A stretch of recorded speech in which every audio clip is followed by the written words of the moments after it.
Good morning बच्चों। बेटा आज हम पढ़ेंगे राजनीति विज्ञान का पाठ 6। पाठ का नाम है केंद्र सरकार। इससे पहले हमने पढ़ा था पाठ 5 लोकतंत्र। उसमें हमने लोकतंत्र के बारे में जाना सब कुछ। लोकतंत्र के रूप, प्रकार, विशेषताएं, सिद्धांत, गुण, दोष, फिर सफलता की आवश्यक शर्तें, ये सब हमने जान लिया। और हम जानते हैं कि हमारे देश में भी लोकतंत्र शासन व्यवस्था है। और लोकतांत्रिक शासन व्यवस्था के शासन के रूप में दो भेद है, प्रत्यक्ष लोकतंत्र और अप्रत्यक्ष लोकतंत्र। उसमें से हमारे देश में अप्रत्यक्ष लोकतंत्र शासन व्यवस्था है।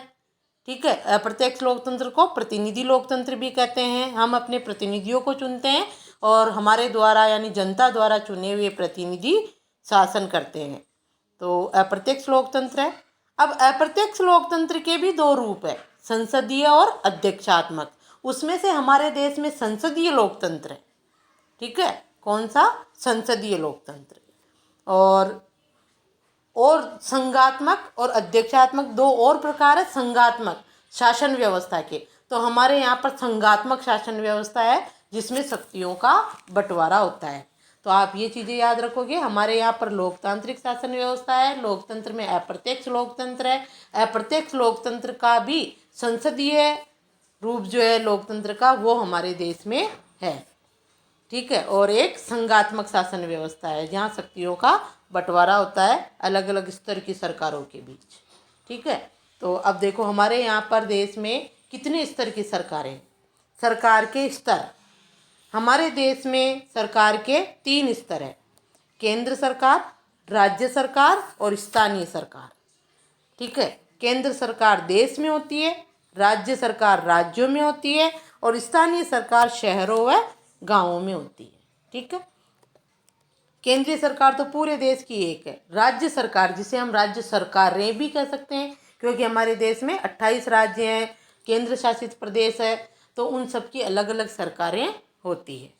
और स्थानीय सरकारें जो शहरों में होती है और गांवों में भी होती है, स्थानीय स्तर पर शासन करती है वो। तो क्योंकि जो है प्रत्येक व्यक्ति केंद्र राज्य तक तो पहुंच नहीं सकता ना अपनी मांग के लिए, तो स्थानीय स्तर की सरकारें भी है। ये सत्ता का विकेंद्रीकरण है हमारे देश में संघात्मक शासन व्यवस्था के तहत। और यह आपने 9th क्लास में पढ़ा था। स्थानीय सरकारें जो शहरों और गाँवों की अलग अलग होती है, इनके भी 3 अंग है। शहरों में नगर परिषद, शहरों में पहला उच्च स्तर का होगा नगर निगम, नगर परिषद और नगर पालिका। और गांवों में उच्च स्तर पर जिला परिषद, पंचायत समिति और ग्राम पंचायत। ठीक है, ये जो है 3 अंग है इसके। स्थानीय सरकार के भी 3 अंग है। यह आपने 9th क्लास में पढ़ा था। राज्य सरकार आपने थोड़ी बहुत 7th क्लास में पढ़ी थी। राज्य सरकार का जैसे मुख्यमंत्री वगैरह आप परिचित हो इससे भी। और केंद्र सरकार भी आपने पढ़ी है 8th क्लास में, लोकसभा, राज्यसभा, प्रधानमंत्री, राष्ट्रपति। तो थोड़े बहुत परिचित तो हो ही आप, लेकिन यहाँ हम थोड़ा विस्तृत पढ़ेंगे। तो समझ आ गया आपके सरकार के 3 स्तर, केंद्र सरकार, राज्य सरकार, स्थानीय सरकार। और कौन सी सरकार कहाँ है? ये देश में है, ये राज्यों में है और ये शहरों में। इसके भी शहरों की सरकार के भी कितने अंग है? 3। गाँवों की सरकार के भी कितने अंग है? 3। ठीक है, और इनके भी 3 अंग है। जो राज्य सरकार और केंद्र सरकार है उसके भी। जैसे अब अपन पाठ 6 पढ़ेंगे। पाठ 6 का नाम केंद्र सरकार है, यही पढ़ेंगे अपन केंद्र सरकार। तो हम इससे पहले सरकार के अंगों के बारे में जानेंगे। सरकार के अंग 3 अंग है, ये भी ध्यान रखोगे आप। सरकार के स्तर भी 3 है और प्रत्येक स्तर की सरकार के भी 3 अंग है।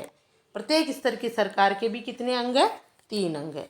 तो देखो आप, जैसे इसमें तो मैंने आपको बता ही दिए थे तीनों इनके स्तर के अंग, और ये आप पढ़ चुके हैं। अब 10th क्लास में हम केंद्र सरकार और राज्य सरकार दोनों ही पढ़ेंगे। अगला चैप्टर आपके राज्य सरकार का है। ठीक है, तो इनके भी 3 अंग है। केंद्र सरकार के भी 3 अंग है, व्यवस्थापिका, कार्यपालिका और न्यायपालिका। जिसके आगे संघीय लग जाता है, संघीय कार्यपालिका, संघीय व्यवस्थापिका, तो वो केंद्र की होती है। और राज्य सरकार के भी 3 अंग है, राज्य व्यवस्थापिका, राज्य कार्यपालिका और न्यायपालिका। इनके भी 3 अंग है। ये सिंपल भाषा में हम व्यवस्थापिका, कार्यपालिका और न्यायपालिका कहते हैं। संघीय लगा दिया तो वो देश की हो गई, और राज्य लगा दिया तो वो राज्यों की हो गए 3-3 अंग। इनके 3-3 अंग मैंने बता ही दिए थे। शहरों के जो स्थानीय सरकार उसके नगर निगम, नगर परिषद, नगर पालिका। गाँवों की जो सरकारी है स्थानीय सरकार है उसमें जिला परिषद, पंचायत समिति और ग्राम पंचायत। प्रत्येक 3 स्तर है और प्रत्येक स्तर के 3-3 अंग है। तो अब देखो अपना पाठ 6, केंद्र सरकार। सरकार के 3 अंग, तो आप 7वां पाठ राज्य सरकार का भी इसके साथ ही समझ सकते हो। सरकार के 3 अंग में देखो कितने अंग है, 3। कौन कौन से? व्यवस्थापिका, कार्यपालिका और न्यायपालिका। हम केंद्रीय सरकार पढ़ रहे हैं तो यह संघीय व्यवस्थापिका हो जाएगा। ये कौन सी व्यवस्थापिका? संघीय व्यवस्थापिका। कार्यपालिका भी संघीय कार्यपालिका, ठीक है। और न्यायपालिका में आएगा आपके सर्वोच्च न्यायालय। या देश का कौन सा न्यायालय है? सर्वोच्च न्यायालय, ठीक है। तो इस तरह समझोगे। और अगर राज्य सरकार है तो यहाँ राज्य व्यवस्थापिका, राज्य कार्यपालिका और सर्वोच्च न्यायालय की जगह उच्च न्यायालय आएगा, ठीक है। आगे देखो, अब व्यवस्थापिका, कार्यपालिका और न्यायपालिका ये सरकार के 3 अंग है। अब इनका कार्य, ये इनका कार्य है। व्यवस्थापिका का कार्य है कानून बनाना, कार्यपालिका का कार्य है कानून लागू करना। जो व्यवस्थापिका कानून बनाती है उनको क्रियान्वयन करना, उन पर कार्य करना। ये किसका कार्य है? कार्यपालिका का। नाम ही देख लो, कार्यपालिका, तो कार्य करती है। और तीसरा अंग है न्यायपालिका, जिसका कार्य है न्याय करना, ठीक है।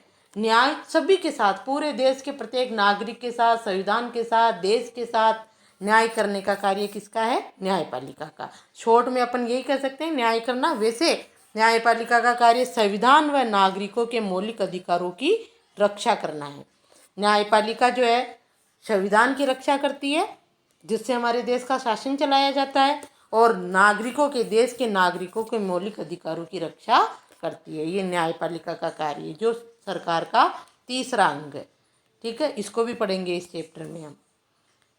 अब देखो, व्यवस्थापिका और कार्यपालिका। कार्य समझ में आ गया आपके? ये क्या है इनके कार्य? आप यहाँ लिख लेना कार्य, हेडिंग डाल के, है ना, कार्य डाल के, और फिर लिख लो कार्य, कानून बनाना, कानून लागू करना, न्याय करना, ये भी लिखना है। संविधान व नागरिकों के मौलिक अधिकारों की रक्षा करना। अब देखो थोड़ा, ये आपके न्यायपालिका का समझ आ गया, आपके रक्षा करना है। और इसके भी 3 अंग है, न्यायपालिका के भी 3 अंग है बेटा। सर्वोच्च न्यायालय देश का न्यायालय, उच्च न्यायालय प्रत्येक राज्यों का न्यायालय, ठीक है। और अधीनस्थ न्यायालय या जिला न्यायालय। अधीनस्थ न्यायालय या जिला न्यायालय जो ये प्रत्येक जिले का होता है, ठीक है। और ये पूरे देश का और ये राज्यों का। इसके न्यायपालिका के भी 3 अंग हो गए। अब इसको, न्यायपालिका को, तो जो तीसरा अंग है ये बिल्कुल स्वतंत्र है, निष्पक्ष है। इसका गठन वगैरह सारा इनसे कोई लेना देना इनका नहीं है, ठीक है। हमारे संविधान ने न्यायपालिका को स्वतंत्र रखा है, जिससे कि वो स्वतंत्र और निष्पक्ष न्याय कर सके। अगर इनसे कोई संबंध होता ना न्यायपालिका का, तो दबाव रहता प्रधानमंत्री, राष्ट्रपति का किसी भी फैसले के लिए न्यायपालिका पर। लेकिन ये अंग जो है इन दोनों से, व्यवस्थापिका और कार्यपालिका दोनों से बिल्कुल अलग है न्यायपालिका, ठीक है। इनका, इसकी संरचना, इसका गठन, इसके जो कर्मचारी वगैरह है, सभी जो है अलग है, ठीक है। और सरकार के जो ये 2 अंग है, व्यवस्थापिका और कार्यपालिका, इन दोनों में घनिष्ठ संबंध है। ये तो अलग ही हो गया, अलग, ठीक है। और इन दोनों में जो क्या है, घनिष्ठ संबंध है व्यवस्थापिका और कार्यपालिका में। क्यों? क्योंकि व्यवस्थापिका कानून बनाती है और व्यवस्थापिका द्वारा बनाए हुए कानूनों को लागू करती है कार्यपालिका। तो हो गया ना घनिष्ठ संबंध। अब आपके घर में कोई आपको काम बताए, आप वो काम करो, आप वापस उनको रिपोर्ट दो, वापस वो आपको कोई सुझाव दे, फिर आप काम करो, तो घनिष्ठ संबंध आई। उनसे अलग रह के आप कैसे काम कर सकते हो? नहीं कर सकते ना। तो बस बिल्कुल यही संबंध व्यवस्थापिका और कार्यपालिका में है, कि व्यवस्थापिका जो कानून बनाती है, वो कार्यपालिका उन पर काम करती है, और वापस व्यवस्थापिका उनके कार्यों का जायजा लेती है, ठीक है। तो ये ध्यान रखोगे आप। सी सरकार के 3 अंग है, व्यवस्थापिका, कार्यपालिका और न्यायपालिका। इसमें से न्यायपालिका को तो बिल्कुल अलग रखा गया है। और अलग भी क्यों रखा गया, कि वो स्वतंत्र और निष्पक्ष न्याय कर सके, इसलिए उस पर किसी का राजनीतिक या किसी भी प्रकार का दबाव न हो। तो ये तो अलग ही हो गई, ठीक है, अलग। और इन दोनों में जो है बहुत घनिष्ठ संबंध है, क्योंकि व्यवस्थापिका कार्यपालिका का गठन ही व्यवस्थापिका में से ही होता है। इसको आगे हम समझेंगे। देखो, कार्य समझ आ गए, ऐसे कैसे आप ये सारणी बना लोगे। अब देखो, व्यवस्थापिका जो पहला अंग था उसको हम संसद भी कहते हैं, उसका नाम संसद भी है, उसका नाम विधायिका भी है, ये भी याद रखोगे। व्यवस्थापिका ही संसद है और व्यवस्थापिका ही विधायिका है, ठीक है। और अब देखो आप, संसद के या व्यवस्थापिका के या विधायिका के तीनों नाम एक ही है। संसद, विधायिका और व्यवस्थापिका के 3 अंग है। इसमें संसद में 3 अंग आते हैं। 3 अंग कौन कौन से हैं? राष्ट्रपति, लोकसभा और राज्यसभा। यानी राष्ट्रपति प्लस लोकसभा प्लस राज्यसभा मिलकर क्या बन जाती है? संसद। क्या बन जाती है? विधायिका। क्या बन जाती है? व्यवस्थापिका ऊपर, ठीक है। तीनों एक ही है, तो इसके 3 अंग है। संसद के 3 अंग है। आगे हम जो है संसद नाम से ही पढ़ेंगे इसको, व्यवस्थापिका को, ठीक है। वैसे तो व्यवस्थापिका ही है, लेकिन व्यवस्थापिका को क्या कहा गया है? संसद कहा गया है।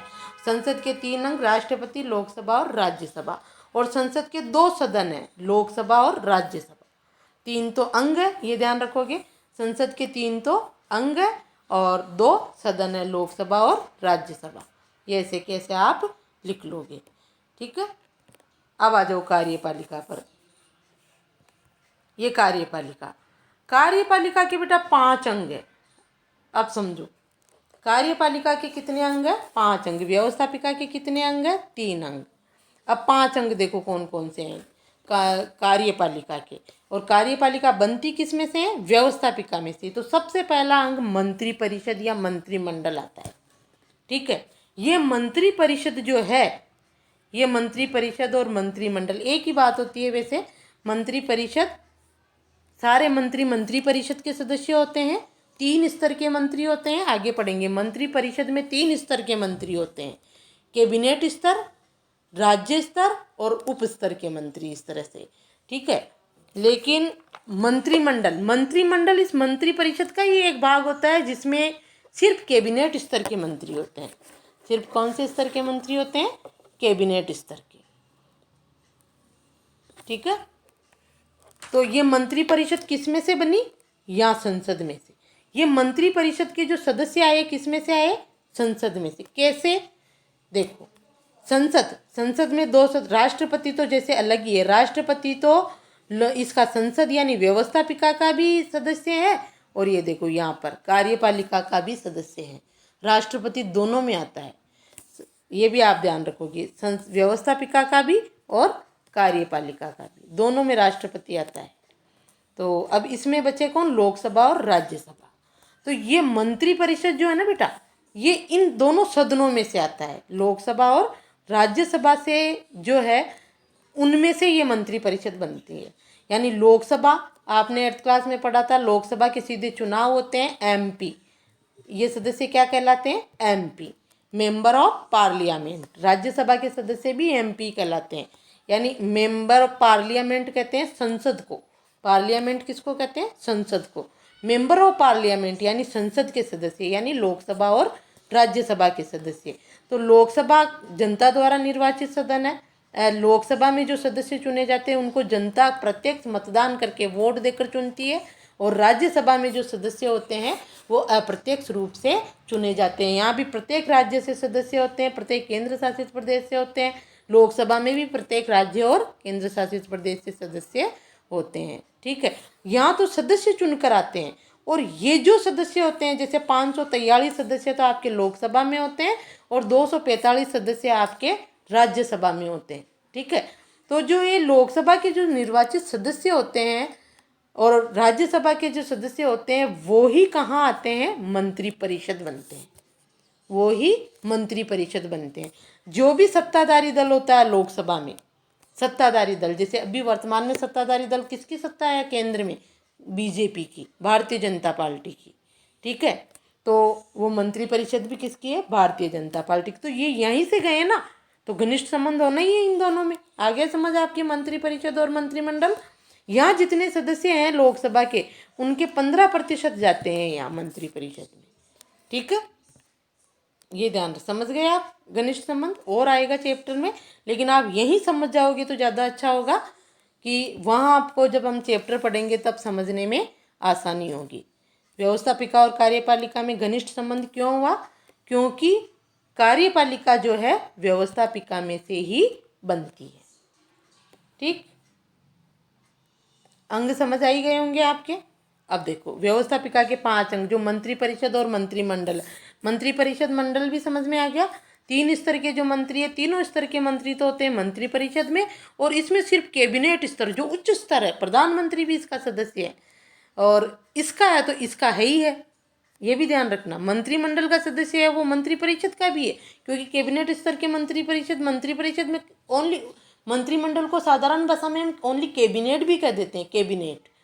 ठीक है, तो वो इसके हैं ही सदस्य, और इन दोनों के जो सदस्य हैं वो इनके भी सदस्य हैं, इसके संसद के, ये ध्यान रखना। और संसद क्या है? लोकसभा राज्यसभा मिलकर ही संसद है। राष्ट्रपति भी संसद में आता है, लेकिन ये तो कार्यपालिका में भी है। आगे समझ आपके।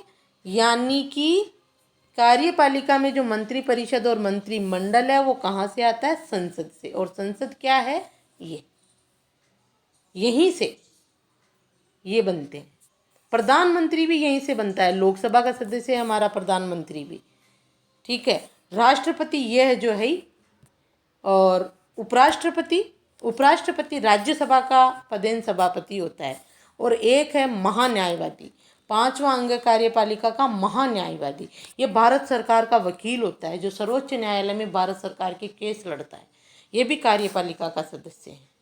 तो आया समझ में आपके कि कार्यपालिका और व्यवस्थापिका में घनिष्ठ संबंध किस प्रकार से हैं। ठीक, तो आप ये पूरी सारणी जो है लिखोगे कॉपी में, और जो मैंने समझाया उस तरह से आप याद करोगे। तो कार्यपालिका के 5 अंग, पहला मंत्री परिषद, दूसरा प्रधानमंत्री, तीसरा राष्ट्रपति, चौथा उपराष्ट्रपति, और 5वां महान्यायवादी। ये सब मिलकर क्या बनती है? कार्यपालिका बनती है। अब इनमें से देखो आप, ये जो है मंत्री परिषद पूरी लोकसभा में, राज्यसभा में से, इनमें से संसद में से, प्रधानमंत्री इनमें से, राष्ट्रपति इसका एक ही हुआ, उपराष्ट्रपति राज्यसभा का पदेन सभापति होता है। तो ये सारे गए कहाँ से? यहीं से गए ना, संसद से, इसमें। ठीक है, और यहाँ से गए, इन्होंने इनको मंत्री बनाकर यहाँ भेजा, तो इनके प्रति जवाबदेह भी होते हैं ये, और इन दोनों में घनिष्ठ संबंध भी रखना पड़ता है। ठीक, और ये महान्यायवादी जो इधर आता है सर्वोच्च न्यायालय में केस लड़ता है, तो ये भी कार्यपालिका का सदस्य है। पहले आप ये अंग वगैरह याद रखोगे, सारणी के माध्यम से आप समझ गए। इसकी न्यायपालिका के भी 3 अंग है। सर्वोच्च न्यायालय पूरे देश में, और उच्च न्यायालय राज्यों में होता है, अधीनस्थ न्यायालय जिलों में। ठीक है, ये हो गया आपके सरकार के अंग, जो हम इस पाठ में पढ़ेंगे। अब आप किताब खोल लो, मैं पढ़ रही हूँ और आप सुनो। देखो, सरकार का अर्थ एवं परिभाषा। किताब खोल लो आप लोग, थोड़ा अपन यहाँ तक पढ़ लेते हैं, फिर अपन लोकसभा शुरू कर देंगे अगले वीडियो में। सरकार का अर्थ एवं परिभाषा क्या है? देखो, राज्य एक भावात्मक अवधारणा है जो एक अमूर्त एवं अदृश्य संस्था होती है। अंडरलाइन कर लो इस पर। राज्य तो एक भावात्मक अवधारणा है, दिखता नहीं है, भावना हमारी की है, हमारा राज्य, ये हमारा देश है। अमूर्त और अदृश्य संस्था होती है राज्य। तो इसे मूर्त रूप प्रदान करने वाली संस्था को ही सरकार कहा जाता है। इस पे अंडरलाइन कर लो आप। राज्य को मूर्त रूप प्रदान करने वाली संस्था को क्या कहा जाता है? सरकार कहा जाता है। अंडरलाइन कर लो बेटा, ठीक है। तो सरकार का अर्थ क्या हुआ कि आपसे ये लिखो, राज्य एक भावनात्मक अवधारणा है जो एक अमूर्त और अदृश्य संस्था होती है, और राज्य को मूर्त रूप प्रदान करने वाली संस्था को ही सरकार कहा जाता है। सरकार द्वारा ही राज्य की सामूहिक इच्छा को निर्धारित, अभिव्यक्त और क्रियान्वित किया जाता है। हम कह सकते हैं कि सरकार ही राज्य रूपी भावात्मक अवधारणा की अभिव्यक्ति है। सरकार के अभाव में राज्य की कल्पना भी नहीं की जा सकती, जो राज्य के निश्चित भूभाग में बसने वाले लोगों की सेवा करने हेतु कानूनों का निर्माण करती है, उसका निष्पादन करती है तथा उनको उचित रूप से पालन न करने वालों को दंडित कर उन्हें उचित रास्ते पर लाती है। कौन? सरकार। सरकार के अभाव में राज्य की कल्पना नहीं हो सकती। राज्य को कौन चलाता है? सरकार ही चलाती है। सरकार मूर्त है, दिखाई देती है। अभी राज्य में कौन सी हमारे राज्य में जैसे कांग्रेस की सरकार है, राजस्थान राज्य में, देश में बीजेपी की सरकार है। ये थोड़ा सा आप घर पे भी चर्चा करके याद रख सकते हो इन सब चीज़ों को। आगे देखो, तो सरकार करती है कार्य, राज्य नहीं करता है। गार्नर, अब इस पे अंडरलाइन कर लो, आप ब्लॉग बना लो, गार्नर पे डार्क अंडरलाइन करो। गार्नर ने सरकार की क्या परिभाषा दी है? गार्नर ने सरकार की परिभाषा करते हुए कहा है, सरकार वह अभिकरण या मशीन है जिसके द्वारा राज्य की नीतियां निर्धारित की जाती है, सामान्य मामलों को नियमित किया जाता है तथा सामान्य हितों को उन्नत किया जाता है। इन्वर्टेड कोमा में क्लोज कर लो, गार्नर की परिभाषा है। अर्थ और परिभाषा समझ रहे हैं ना? तो सरकार का अर्थ तो ऊपर आ गया कि वो जो है एक भावनात्मक अवधारण है, मूर्त है, दृश्य है, और उसे मूर्त रूप प्रदान करने वाली संस्था को क्या कहा जाता है? सरकार कहा जाता है। और ये गार्नर की परिभाषा है, सरकार की परिभाषा। अंडरलाइन कर लो, डार्क अंडरलाइन करो गार्नर पे, गार्नर सरकार की परिभाषा, इस पे भी अंडरलाइन करो। और ये इसकी इन्वर्टेड कोमा में जो परिभाषा है आपको याद रखनी है, लिखनी भी है कॉपी में। सरकार का अर्थ और परिभाषा ये भी आपको कॉपी में लिखनी है। आगे देखो, सरकार के प्रमुख 3 अंग निम्नानुसार है, जो हमने पढ़े हैं अभी। सरकार के 3 अंग यही वाले ये रहे, सरकार के 3 अंग अभी पढ़े ना अपन ने, केंद्र सरकार, राज्य सरकार, स्थानीय सरकार। सॉरी, स्तर है, सॉरी बेटा, ये तो सरकार के क्या है? स्तर है। सरकार के 3 अंग ये, व्यवस्थापिका, कार्यपालिका, न्यायपालिका। देखो यहाँ किताब में भी देखो आप, सरकार के प्रमुख 3 अंग निम्नानुसार है, व्यवस्थापिका, कार्यपालिका और न्यायपालिका। ठीक है, याद रखोगे। वो सरकार के 3 स्तर, 3-3 का आंकड़ा है, ध्यान रखना थोड़ा। ये कार्यपालिका के अंग 5 है बस, बाकी अधिकतर 3 का आंकड़ा। देखो व्यवस्थापिका, तो सरकार के 3 प्रमुख अंग है, व्यवस्थापिका, कार्यपालिका, न्यायपालिका। उसमें पहला कौन सा है? व्यवस्थापिका। पहले व्यवस्थापिका ही बनती है, फिर व्यवस्थापिका में से ही कार्यपालिका बनती है, ये भी मैंने आपको समझाया। अब देखो व्यवस्थापिका क्या है। सरकार के 3 अंगों में व्यवस्थापिका प्रथम अंग है। भारतीय राज्य व्यवस्था में व्यवस्थापिका का गठन भी 2 स्तर पर है। अभी मैंने बताया आपको 2 स्तर पर है, दोनों स्तर की सरकारें, जो केंद्र सरकार और राज्य सरकार। केंद्रीय स्तर पर भी व्यवस्थापिका होती है, राज्य स्तर पर भी व्यवस्थापिका होती है। केंद्रीय स्तर की व्यवस्थापिका को संघीय व्यवस्थापिका कह देते हैं और राज्य स्तर की व्यवस्थापिका को राज्य व्यवस्थापिका कहते हैं। ठीक है, तो देखो भारतीय राज्य व्यवस्था में व्यवस्थापिका का गठन भी 2 स्तर पर हुआ है, संघीय व्यवस्थापिका और राज्य व्यवस्थापिका। ठीक है, संविधान में संघीय व्यवस्थापिका को संसद नाम दिया गया है, इस पर डार्क अंडरलाइन करो। संविधान में जो हमारी संघीय व्यवस्थापिका है उसको क्या नाम दिया गया है? संसद। ये भी ठीक है, संसद या विधायिका ये भी कहा गया है। और राज्य की जो व्यवस्थापिका है ना, उसको विधानमंडल कहा जाता है। जैसे राज्यों में विधान सभा और विधान परिषद होती है, जैसे हमारे लोकसभा और राज्यसभा होती है वैसे। और जैसे देश में संसद होती है, राज्यों में विधानमंडल होता है। तो देखो अब इसमें तो हम देश की पढ़ेंगे, तो संसद के बारे में। संविधान के अनुच्छेद 79 द्वारा व्यवस्था की गई है कि भारतीय संघ की एक संसद होगी जिसका निर्माण राष्ट्रपति तथा दोनों सदनों से मिलकर होगा, जिनके नाम क्रमशः, अब अंडरलाइन करो, लोकसभा तथा राज्यसभा होंगे। यानी हमारे संविधान के अनुच्छेद 79 में ये जो है लिखा हुआ है कि देश की एक संघीय व्यवस्थापिका होगी जिसका निर्माण राष्ट्रपति और 2 सदनों से मिलकर होगा। तो 2 सदन कौन से? लोकसभा और राज्यसभा और राष्ट्रपति। इस प्रकार राष्ट्रपति, लोकसभा तथा राज्यसभा तीनों का संयुक्त नाम संसद है। इस पर डार्क अंडरलाइन कर लो। संसद के 3 अंग कौन कौन से हैं? अभी बताया आपको सारणी में भी, ये राष्ट्रपति, लोकसभा व राज्यसभा, और सदन सिर्फ 2 ही होंगे, लोकसभा व राज्यसभा। आया ना यहाँ पे कि भारत संघ की एक जो संसद होगी जिसका निर्माण राष्ट्रपति तथा 2 सदनों से मिलकर होगा। ठीक है, तो राष्ट्रपति हो गया और 2 सदन कौन से? जिनके क्रमशः नाम लोकसभा और राज्यसभा है, यानी कि संसद में कितने अंग हो गए? 3, राष्ट्रपति, लोकसभा व राज्यसभा, और तीनों मिलकर क्या बन गए? संसद। ठीक है, आप अपनी किताब में जो ये है ना व्यवस्थापिका, यहाँ लिखो व्यवस्थापिका हमारे देश के संविधान में अनुच्छेद 79 से लेकर 123 तक व्यवस्थापिका का उल्लेख है। लिख लो आप व्यवस्थापिका के पास ही यहाँ पर अनुच्छेद 79 से यानी 79 से 123 तक। हमारे भारतीय संविधान में हमारे भारतीय संविधान के अनुच्छेद ऐसे लिखो, व्यवस्थापिका के पास अनुच्छेद 79 से 123 तक जो है किसका उल्लेख है? व्यवस्थापिका का। ठीक है, व्यवस्थापिका का उल्लेख है। तो ये हमने पढ़ा। अब आगे हम लोकसभा की रचना या गठन पढ़ेंगे। प्रथम इसका जो सदन है, संसद का सदन, उसके बारे में जानेंगे। ठीक है, आया होगा आपके समझ में बेटा? ये चीज़ समझ में आ जाएगी तो आपको पूरा पाठ अच्छे से समझ में आ जाएगा। ये सार ने आप कॉपी में ऐसे कि ऐसे बना लेना और समझने का प्रयास करना और याद कर लेना इसको।